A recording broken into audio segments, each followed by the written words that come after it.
Hello, नमस्ते, प्रणाम, हर हर महादेव। हम आप सबके भाई दीपक दीपांशु। तो आप सभी के स्वागत बाटे हमारे यूट्यूब चैनल में दीपक दीपांशु राइटर में। तो आप लोग कैसन बानी? हमरा आशा न पूर्ण विश्वास बा कि आप लोग एकदम ठीक हो और एकदम ठीक रही, मस्त रही, आप लोग एकदम स्वस्थ रहिए। और आज हम लोग सब खातिर लेकर के आइल बानी बहुत ही एकदम जबरदस्त बढ़िया लगन स्पेशल गाना बाटे, एकदम लगन गाना बाटे जो इस ऑर्केस्ट्रा टाइप के। तो हमारा आशा न पूर्ण विश्वास बा कि मैटर ई शब्द ई हमारे लेखनी रउआ सबके बहुत ही बेहद पसंद आई। एक एक प्यारा सा शब्द, एक एक प्यारा प्यारा शब्द डाल के एक बहुत बढ़िया लाइन बनले बानी। जौन तर्ज बा कि माल माल हो झाल बड़ी नीमन बजावेलू। दीपक दीपांशु सुपर हिट गाना लगन स्पेशल 2024। तो हमारा आशा न पूर्ण विश्वास बा कि आप लोग के बेहद पसंद आई और आप लोग पसंद करब जा।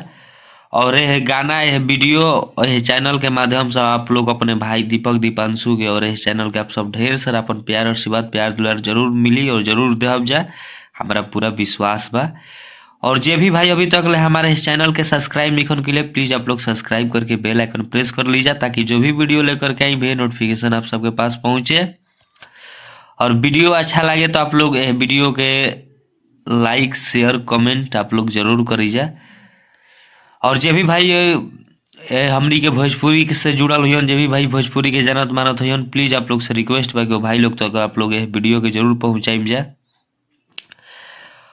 और भैया कुछ कहे बोले गावे में दिक्कत होला तो प्लीज़ आप लोग अपन छोट भाई मान करके माफ़ कर देनी भैया।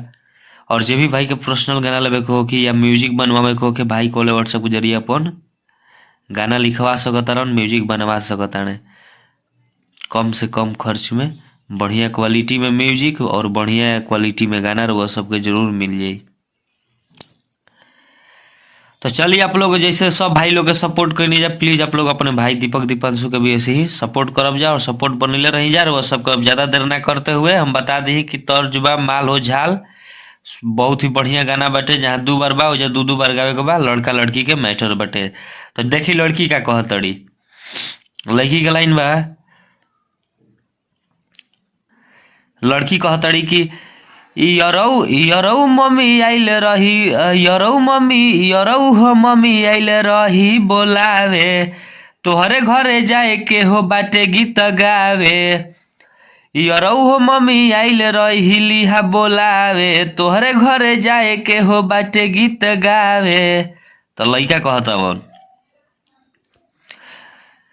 कि तू ही एगो बाड़ुए जानू कि पूरा मुहाला भमे जमावेलू, आ शिल्पी शिवानी लेखा लहे में तू गावेलू, माल हो झाल बड़ी नीमन बजावेलू, शिल्पी शिवानी लेखा लहे में तू गावेलू, आ माल हो झाल बड़ी नीमन से बजावेलू। तो हमारी मुखड़ा वो सबके कैसा लागल, इस सब दी मैटर वो सबके जैसा लगी आप लोग प्लीज़ अपने भाई खातिर आप लोग कमेंट करके जरूर बतलाइब जा।